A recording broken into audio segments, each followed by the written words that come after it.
time travel, finger guns, and buzzing electricity. No, Better Call Saul didn't become a science fiction series in its finale, but it did give longtime fans plenty to ponder. At the start of Season 6, a worn paperback copy of H.G. Wells' The Time Machine is confiscated from Saul Goodman's abandoned mansion. It's only fitting that in the series finale, both that book and the notion of time travel return in flashbacks to key moments with Mike Ehrmantraut, Walter White, and Jimmy's brother Chuck.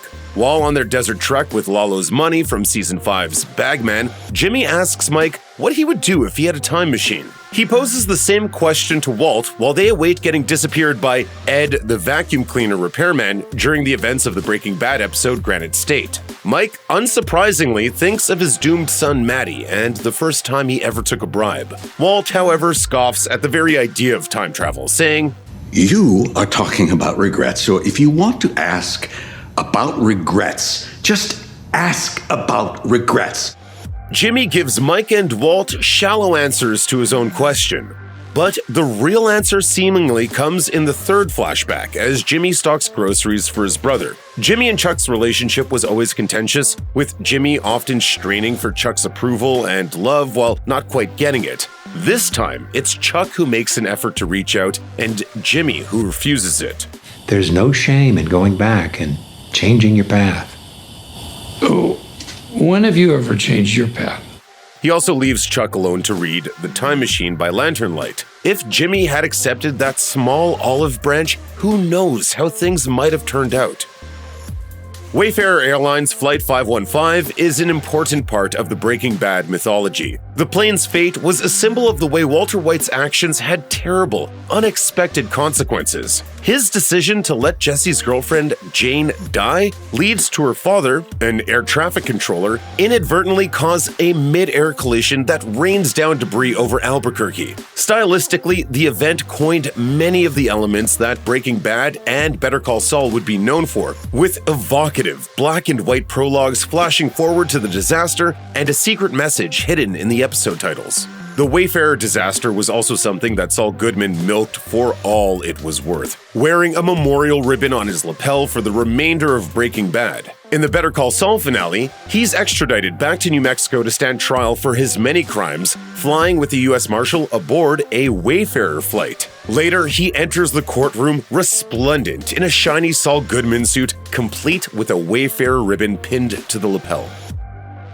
The ghost of Chuck hangs heavy over the series finale.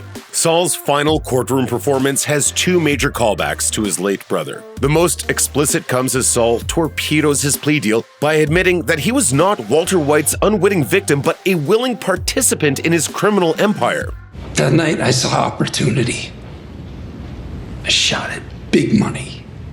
Saul soon finds himself talking about Chuck, and the shot cuts to an angle high above the courtroom behind an exit sign buzzing with electricity. That image is a reminder of Season 3's chicanery, in which Jimmy proves that Chuck's professed electromagnetic sensitivity was a psychological condition. The meat of Saul's speech, in which he turns away from a self-serving lie and faces the truth, calls to mind Jimmy's testimony to the Bar Association at the end of Season 4. There, he tearfully invoked the name of his brother as nothing more than a con to get reinstated as a lawyer, making a fool of everyone listening, including Kim. His final performance reverses that. He praises Chuck's brilliant legal mind, acknowledges his culpability in the events that led to Chuck's suicide, and reclaims his family name. The name's McGill. I'm James McGill. It's all sincere, and it's all for Kim. Jimmy's plan all along was not to get himself off the hook, but to redeem himself in her eyes. Jimmy's 7-year plea deal at a cushy federal prison with a golf program goes up in smoke, replaced by an 86-year sentence in a maximum security federal prison. But things could be worse. He finds himself working in the prison cafeteria, putting his Cinnabon skills to work baking bread. His long tenure as Saul Goodman has earned him the respect of his fellow inmates and guards alike, who all refer to him by his famous alias. And thanks to an unexpected visitor, he gets to be Jimmy McGill once again, if only for the length of one smoke.